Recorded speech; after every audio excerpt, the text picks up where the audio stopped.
Our topic is project risk management. Our project manager, Mary Rose Viloria, quality manager, Generous Soborno, procurement manager, Mark Joseph Dominguez, and the development team, Rialin Calpito, Angelo Ariota, Erica Susan, Bena Bosque, and the tester is Odessa Mokiao. Please open your camera to start our discussion. To start with, we to start the topic, what is project risk management? Project risk management is the practice of identifying, evaluating, and preventing or mitigating risks to a project that have the potential to impact the desired outcomes. Ito ay kasanayan ng pagtukoy, pagsuri at pagpili o pagpapagaan ng mga risk sa isang proyekto na maari o may potensyal na makaapekto sa mga ninanais na resulta. Next, importance of project risk management. Project risk management is the art and science of identifying, analyzing, and responding to risks throughout the life of a project and in the best interest of meeting project objectives. Risk management is often overlooked in projects, but it can help improve project success by helping select good projects, determining project scope, and developing realistic estimates. Ang kahalagahan ng project risk management ay ito ang proseso ng pagtukoy, pagsusuri at pagtugon sa mga salik ng panganib throughout the life of a project and in the best interest of its objectives. Negative risk. A dictionary definition of risk is the possibility of loss or injury. Negative risk involves understanding potential problems that might occur in the project and how they might impede project success. Negative risk management is like a form of insurance. It is an investment. Negative risk ay ang lahat ng posibleng kaganapang maaaring makapinsala sa isang organisasyon kung saan hinahangad nating pagaanin, pigilin o bawasan ang lawak ng pinsalang iyon. Next, risk can be positive. Positive risks are risks that result in good things happening, sometimes called opportunities. A general definition of project risk is an uncertainty that can have a negative or positive effect on meeting project objectives. The goal of project risk management is to minimize potential negative risk while maximizing potential positive risk. Positive risk ay anumang kondisyon, kaganapan, pangyayari o sitwasyon na nagbibigay ng posibleng positibong epekto para sa isang proyekto o negosyo. Risk utilities. Risk utility or risk tolerance. Tolerance is the amount of satisfaction or pleasure received from a potential payoff. Those who are risk-seeking have a higher tolerance for risk, and their satisfaction increases when more payoff is at stake. Ang risk utility or risk tolerance ay ang iyong pagpayag na tanggapin o iwasan ng panganib. Project risk management process. Planning, risk management, deciding how to approach and plan the risk management activities for the project. Identifying risks, determining which risks are likely to affect a project and documenting the characteristics of each. Ito ay ang pagtukoy kung aling mga panganib ang maaaring mangyari makakapekto sa isang proyekto at nagdodokumento ng mga katangian ng bawat isa. Next, performing qualitative risk analysis. Prioritizing risks based on their probability and impact of occurrence.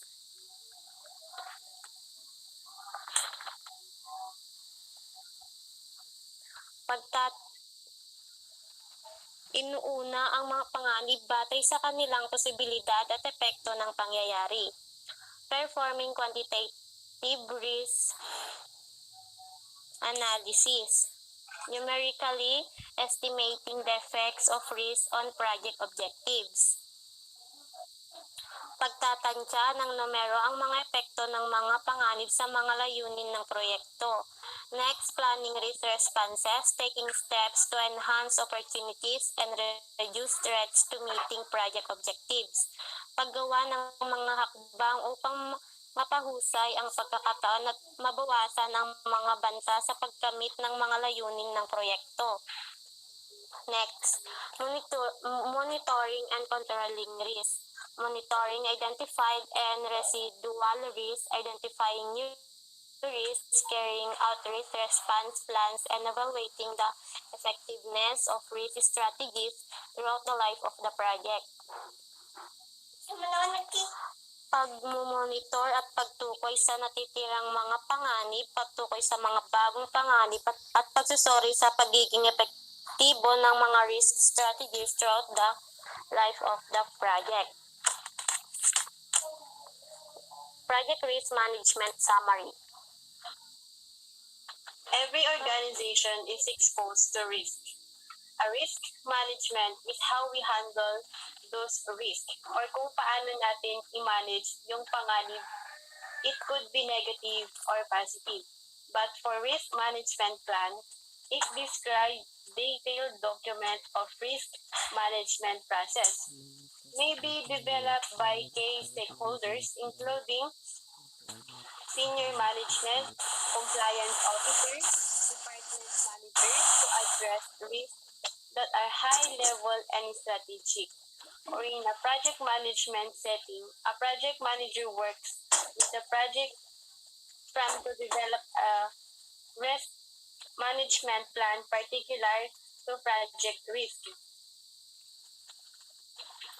Risk management planning. The main output of risk management planning is a risk management plan, a plan that documents the procedures for managing risk throughout the project. Many of us assume that a risk management plan and risk assessment are synonymous. They're not. A risk management plan documents the whole process, including identification, evaluation, and risk mitigation. It is also include risk control, monitoring, and prevention.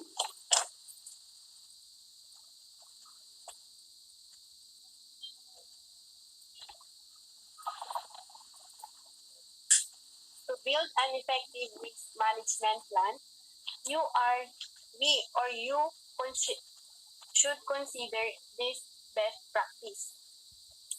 Tactical risk, or ito yung risk associated with IT and operation.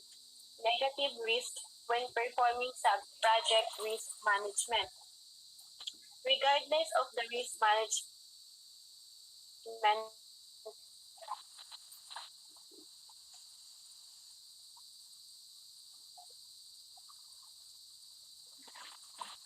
strategic risk and upside opportunities, which refers as integrated risk management. Topics addressed in a risk management plan. Number 1 is methodology. These risk analysis methods used to calculate for exposure can fall into one of the three categories. So we have qualitative analysis. The goal of qualitative analysis is to rank the risk. For example, impact ratings can be severe, high, moderate, medium, or low. Another is qualitative analysis. The goal is to calculate the probable loss for energy risk. Semi-qualitative analysis is to find a middle ground between the previous two risk analysis types to create a hybrid method. Number 2 is rules and responsibilities. Inside the organization of business, project manager know every part of the organization know what are the individual's roles and responsibilities. budget and schedule. For the budget and schedule, we already take this for the cost management and scheduling the plan, which are when we start the project and when we end this project. For the risk categories,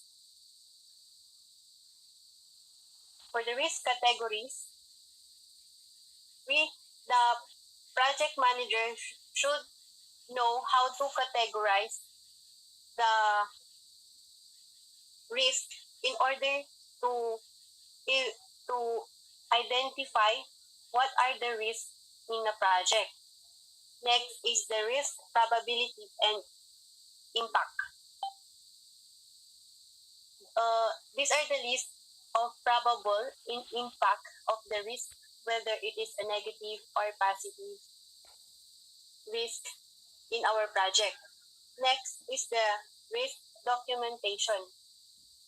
For the risk documentation, project manager should keep the detailed documents to know what are the what to develop or to to develop the negative risk plan. Next is the contingency and fallback plans. Contingency reserve.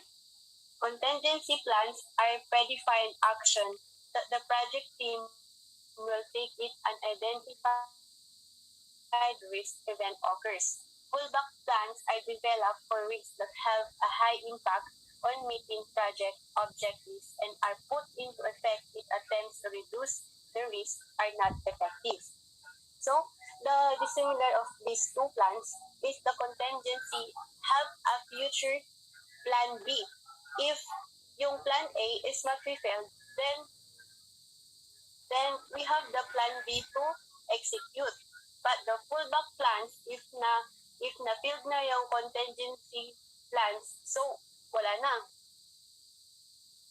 Yun. And then contingency reserves or allowance are provisions held by the project sponsor or organization to reduce the risk of cost or schedule overruns to unacceptable.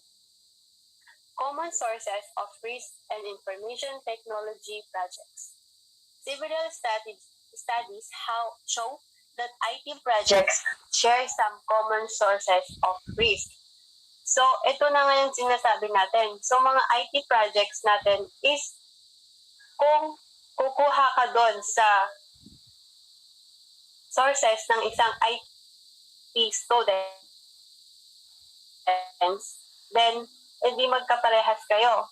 So, dapat you know the risk of sharing your details or information in the internet. Next is the other broad categories of risk help identify potential risk. For the broad categories of risk, we have the market risk. Market risk losses on financial investment caused by adverse price movement. For the example ko price changes.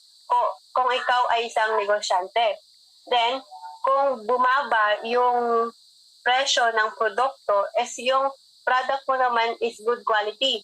So, kailangan mong ibaba din yung presyo ng iyong produkto. Pero, ayun nga, malulugi ka kasi yung product mo is quality. So, dapat meron kang financial risk. The financial risk is the risk that involves financial loss to firms caused by movements in stock prices, currencies, interest rates, and more.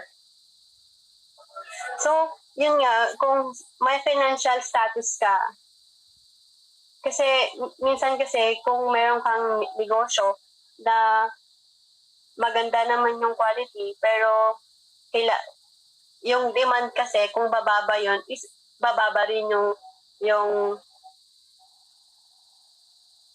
price ng produkto mo. So, magpo-fall doon is yung financial risk. Next is technology risk. Potential for any technology failure to disrupt on business. For example, security incidents. cyber attacks, password theft, and service outages. So, yung technology risk kasi minsan, kung once na na-hack yung account mo, then kinuha yung money, yung, ano yung tawag doon? Principal account ba yun? Basta, yan.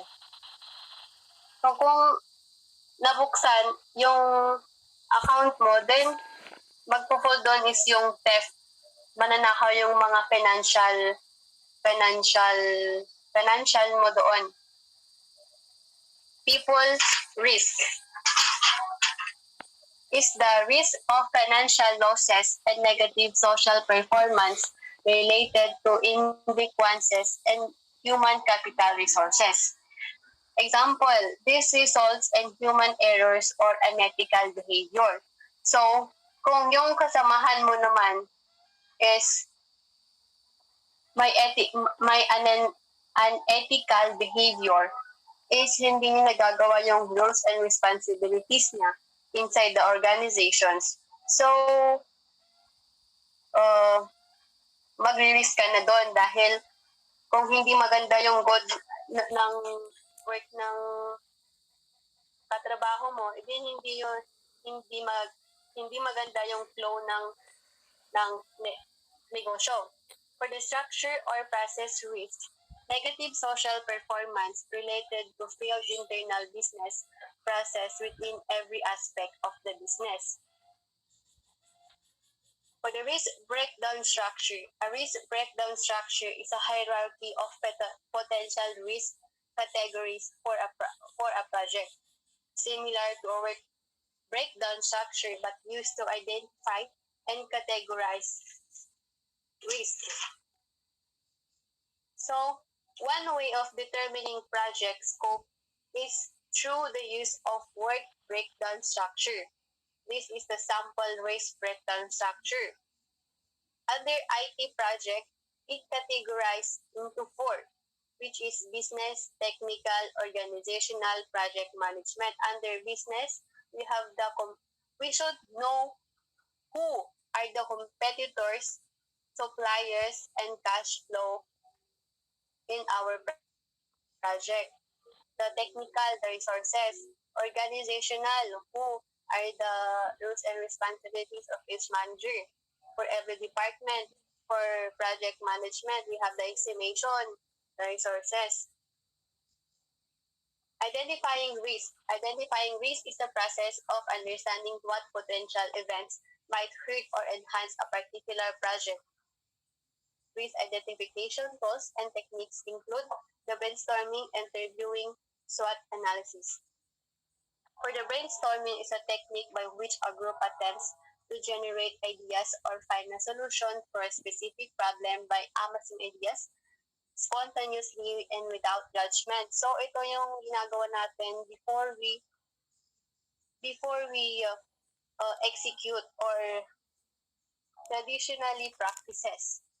So kung yung knowledge mo lang ang i-apply mo sa isang proyekto at hindi yung as a group, is hindi mo siya magagawa ng madali. Kasi kung mag-brainstorming tayong lahat, is easy way for the project to flow. Another is interviewing is a fact-finding the technique for collecting information in a face-to-face, phone, email, or instant messaging discussion. We should conduct interview to gather some information in a face-to-face, phone, email, or instant messaging discussion. SWOT analysis stand for strengths, weaknesses, opportunities, and threats. Can also be used during risk identification. It helps identify the broad negative and positive risks that apply to a project. So ito yung malaking bagay na makakatulong sa isang project to know kung ano yung mga negative and positive risk and the opportunities and the threats or yung tawag doon, threat sa isang project or banta So, kailangan mong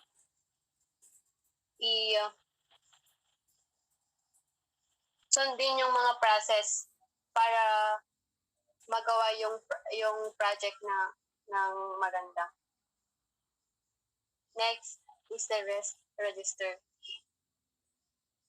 REST register. The main output of the REST identification process is a list of identified REST and other information needed to begin creating a REST register. A REST register is a document that contains the result of various REST management process and that is often displayed in a table or spreadsheet format. A tool for document potential REST event and related information. REST events refer to specific uncertain event that may occur to the determine or enhancement of the project. REST register contains identification number for each REST event, a rank for each REST event, the name of each REST event, a description of each REST event, the category under which each REST event falls, the root cause of each REST, triggers for each REST. Triggers are indicate or symptoms of actual REST event, potential responses to each REST, the REST owner or person who will own or take responsibility for each REST, the probability and impact of each REST occurring, the status of each REST. Sample REST register.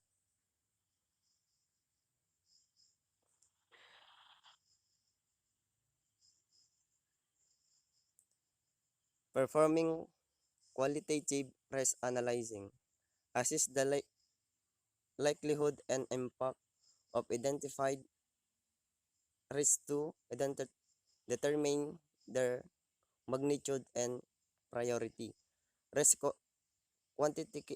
quantification tools and techniques include probability impact matrix, the top 10 risk item tracking, expert judgment,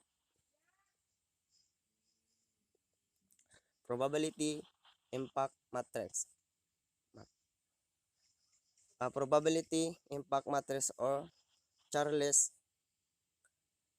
the relative probability of arrest occurring on one side of a matrix or axis on a chart, and the relative impact of the rest occurring on the other.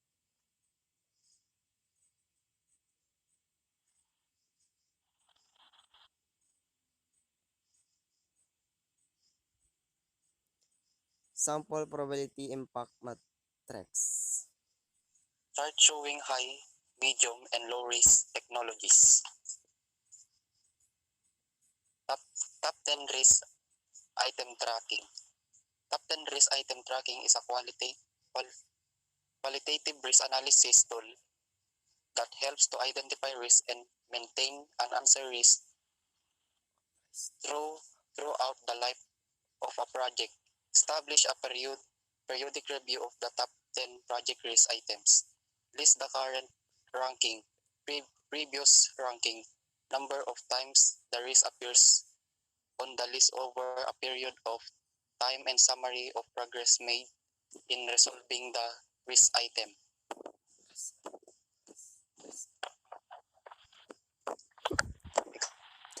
Example of top 10 risk item tracking. Watch list. A watch list is a list of risks that are low priority but are still identified as potential risks.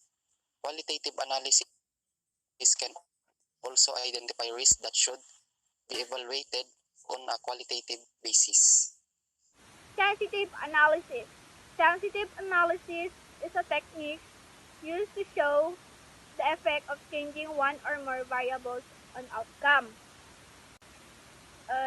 Isang modelo sa pananalapi na tumutukoy kung paano nakaapektuhan ang mga target na variable batay sa mga pagbabago sa iba pang mga variable na nakilala bilang input variable. Planning risk responses. After identifying and quantifying risks, you must decide how to respond to them. For main response, strategies for negative risk. Risk avoidance, risk acceptance, risk transference, and risk mitigation. Planning risk responses ay ang pagbuo ng mga options at action upang mapahusay ang mga pagkakataon at upang mabawasan ang mga banta sa mga layunin na proyekto.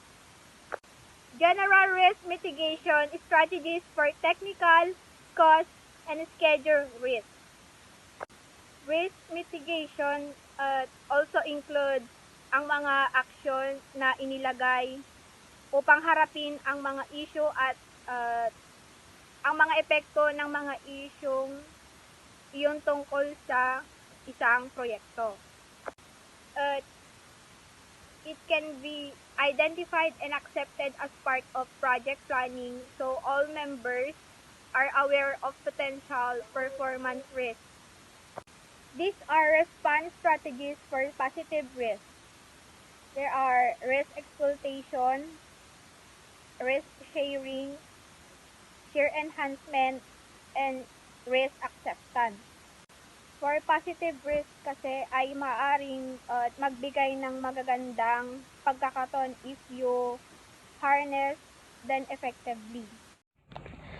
Residual and secondary risk.